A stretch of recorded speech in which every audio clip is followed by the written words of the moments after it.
Gjithë vendet europiane, ku dhe ne aspirojmë të jemi antar, mundësi shumë të afërt, investojnë shumë në teknologji dhe shkenca. Pra ka përditësime të vazhdueshme, kryesisht në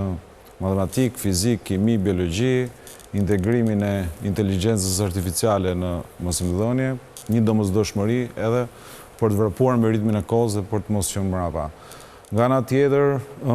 një parafrim i mënyrës se si fëmijët tanë duhet t'i qasen mësimdhënies bashkë me mësuesit, janë kompetencat europiane, ku flitet për forcim të identitetit kombëtar shqiptar, dhe kjo prek çështjet e gjuhës shqipe, kulturës në lëndën e qytetarisë. Një element tjetër që ka të bëjë me përditësimin dhe është mëse i nevojshëm lidhet me mendimin kritik, puna në grup,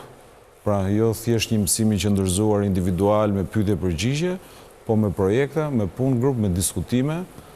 Një komponent tjetër shumë i rëndësishëm lidhet me atë që ne sot e quajmë lidhjen e aftësive të buta me tregun e punës, ku do duhet të ketë një harmonizim apo një balancim mes shkencave të natyrës dhe shkencave sociale, pra jo vetëm investim në shkenca eksakte,